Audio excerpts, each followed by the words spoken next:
Hello and welcome back to another video, and today, as you can see, we're back on SBK 22. Now, it's been a long time since we've played this game, and today, to be honest, all the Superbike racing has got me in the mood to revisit this and kind of give a bit of a thought a year on, it's over a year I think now since the game released, of actually what was wrong with this game, because it died very quickly after release. No one plays it now, no one really played it very long after it released. It obviously hasn't received a sequel either. Don't think it sold very well, the reviews weren't very good. So today I just thought we'd sort of give it a bit of a retrospective, a bit like I did with MotoGP 20 a while ago, where I went back and actually talked about how good that game was. We could kind of do the opposite here, talk about what were the problems with this game, because we waited 10 years to get a World Superbike game, and it really was a disappointment.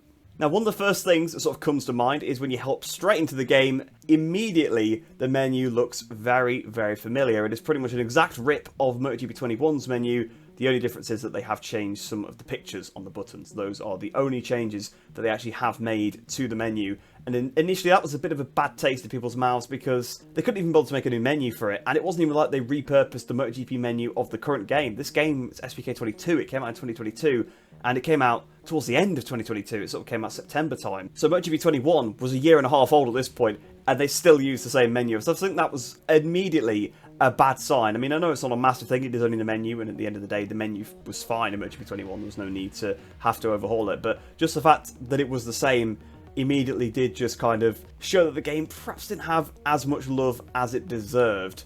If we actually have a look at the rider lineup here, it was another interesting choice, although to be fair, I'm not going to slate the game for that one, because SBK is a little bit strange with the rider lineups throughout the year. Quite often, people will sort of just come in, do a couple of races, and then be gone with somebody else. A lot of the smaller teams like that, because it was very weird that Leon Haslam ended up in the game, and a picture of him from about 10 years ago, really badly photoshopped onto a 3D render of the rider from the game, just really kind of puts the icing on the cake. You can see that perhaps maybe we didn't have the full resources allocated to this game that you probably see for a normal milestone or normal MotoGP game.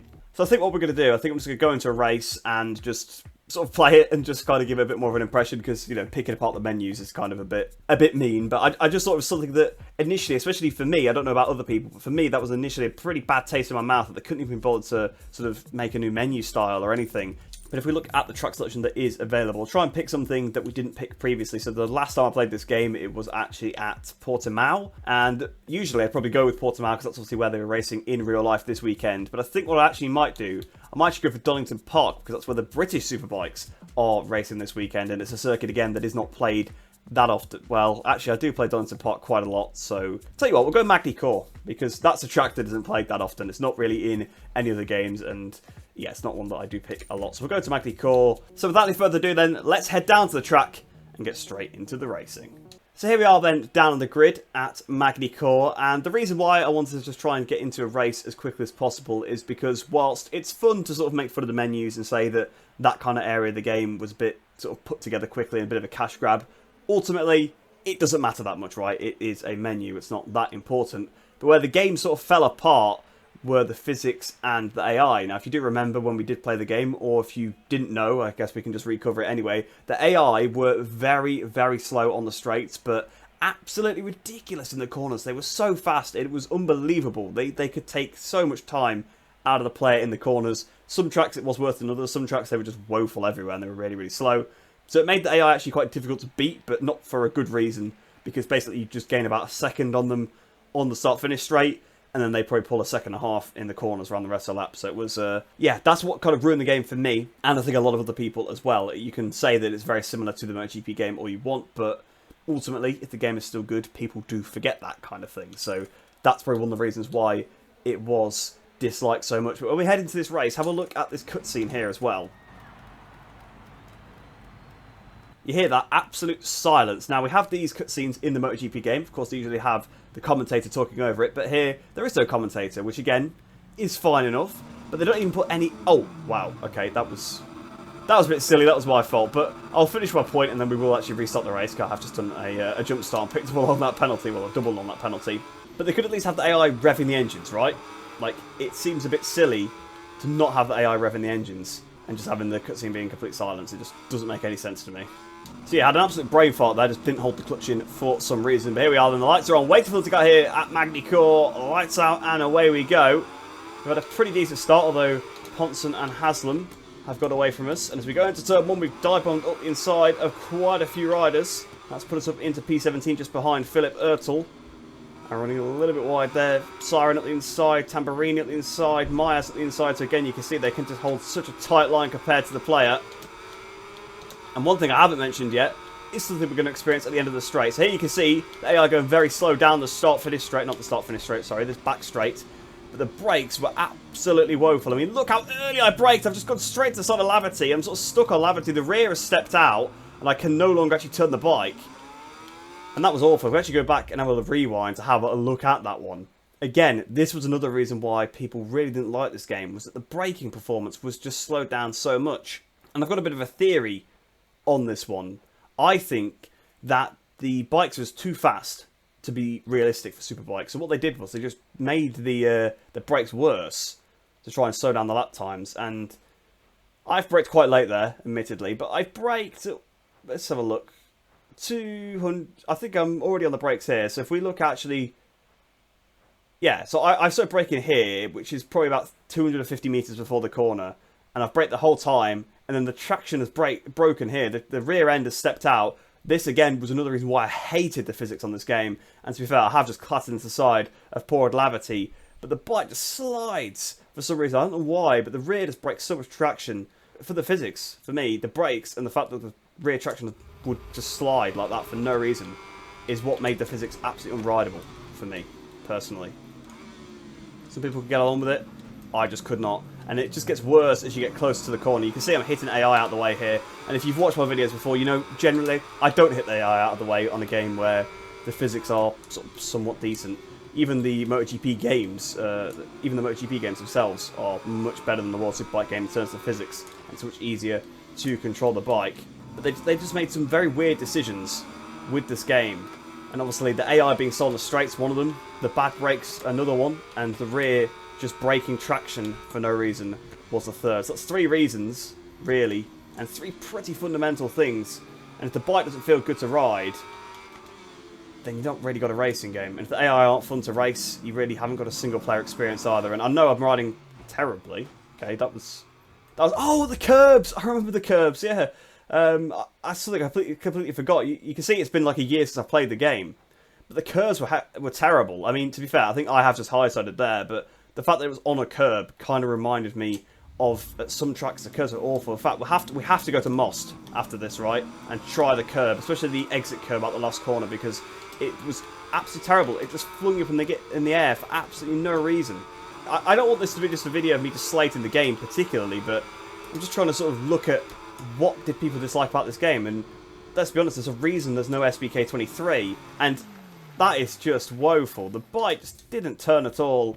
And I know there'll probably be people in the comments saying that, you know, I'm just bad at the game, and that's true. I'm not that great at the SBK 22 game because I've not played it in like a year. But the physics are just horrible. They're just not fun to play at all.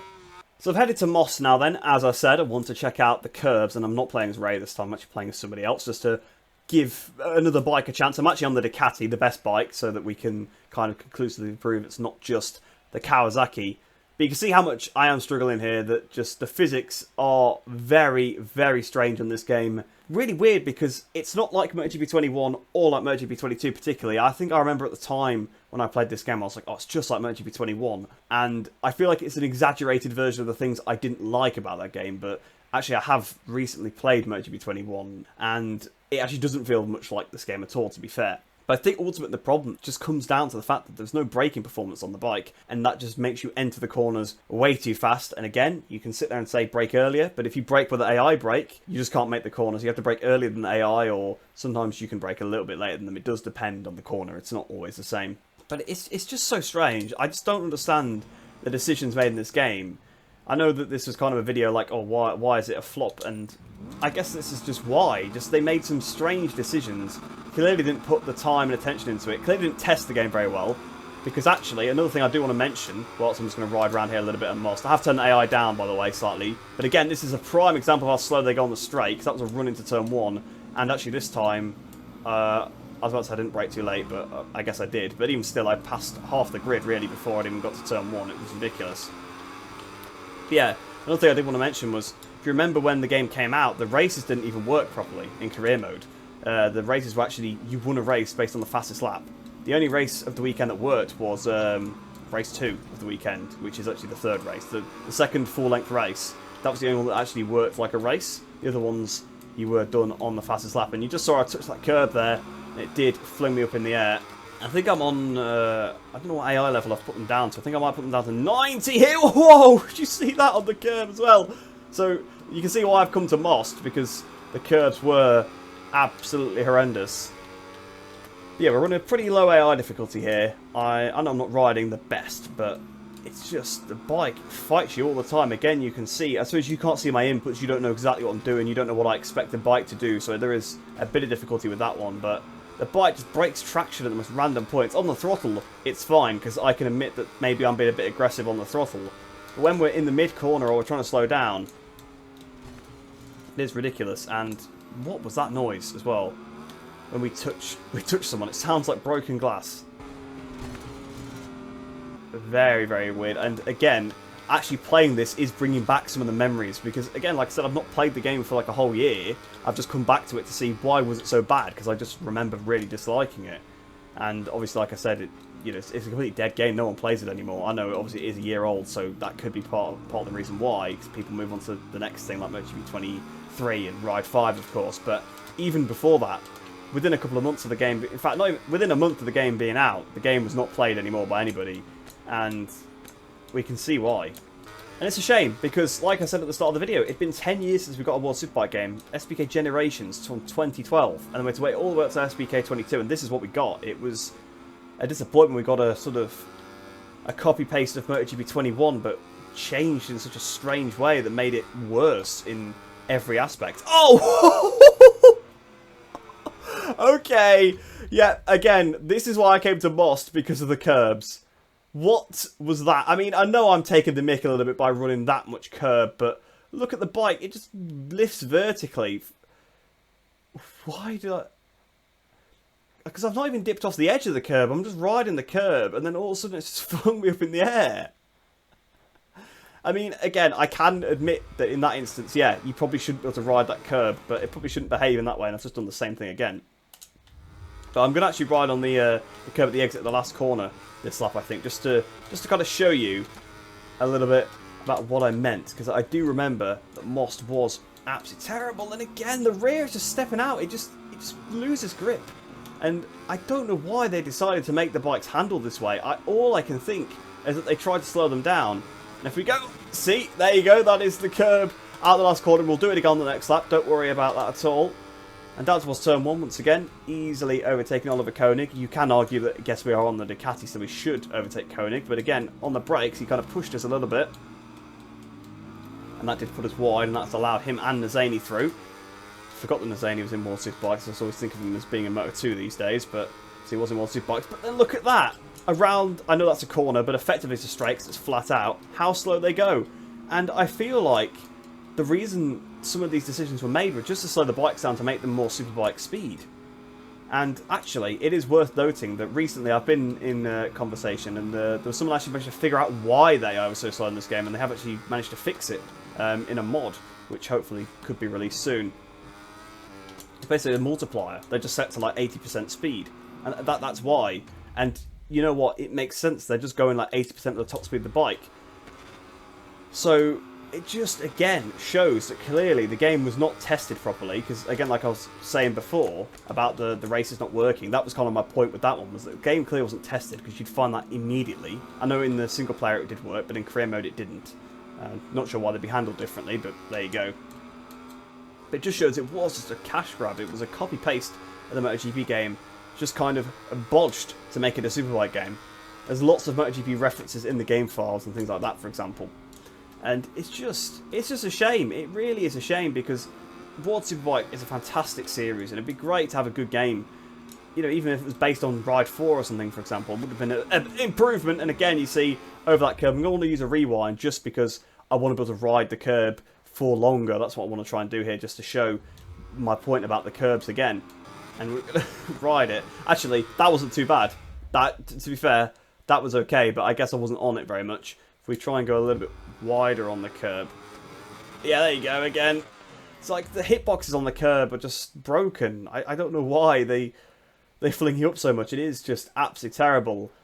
And yeah, I don't want to keep going on about it, but that is why obviously I came to Most. And it's such a shame. It is absolutely, it's devastating really. Because like I said, SBK is a great series. It'd be lovely to have a good game. It'd be nice maybe if it was even potentially made by somebody else, but obviously, of course, Milestone have the license, so fair enough. And Milestone have made some of the best World Superbike games in the past, like Generations was made by Milestone, of course, SBK 07, 08, some of the games that came before that as well. I don't know how far back exactly Milestone made the World Superbike games, but it was a long time. I think even in the 90s they may have made some of the World Superbike games there, so they've done it for a long time. That's how they sort of got their way into getting MotoGP in the first place, and it's just such a shame that this is what we ended up with. Just sort of a lazily put together game that was just MotoGP modified in some strange ways. And it just makes the game so unenjoyable. Well, the AI being so on the straights, that just ruins any immersion with the AI. The rear braking traction for no reason and pushing you onto the corners, that just makes the bike annoying to ride and not enjoyable. And just the lack of braking performance. Alright, okay, we're on steel brakes, not carbon. But then, so are Moto 2 bikes, and so are Moto 3 bikes, and so are the old historic MotoGP bikes. But in those games where they're present, this isn't an issue. So yeah, I think that pretty much does sum up SBK 22. I just wanted to have another little look at it and just kind of talk about the things I didn't like about it and try and rediscover them, because you saw even across this video there was things I forgot about. And let me know, guys, in the comments below, what did you guys think to SBK 22? Maybe you even liked it. If you like it, actually tell me why, because it'd be interesting. I know you probably won't enjoy the video of me slating it, but hopefully you understand my opinion and where I'm coming from. And maybe if you have some mitigations for some of these issues, do let me know, because I'd love to be able to actually hop on and play the game a bit more. But yeah, like I said, if you do like the game, let me know. If you didn't like the game as well, let me know what you didn't like about it. Maybe the different things. Let me know if you agree with what I'm saying, or like I said, if there are any mitigations to these things. And if you are new to the channel, please do like the video and subscribe, because there'll be plenty more bike game racing content. So obviously MotoGP 23 stuff, Ride 5. I want to try and bring some more GP bikes to the channel as well, because I know you guys really do enjoy that, and that is probably, in terms of the gameplay, my favourite of the 3 games. So if I can try and make some more content out of that, it's a bit more difficult because there's no AI and you can't really just do races unless you find some people online, so it is a bit more difficult. But I'd like to try and bring some more of that one. So if you're new to the channel, please do stick around, and I think you will enjoy your time here. But I hope you did enjoy that one. I hope you enjoy the rest of your day. I hope you're all staying safe, and I shall see you in the next one.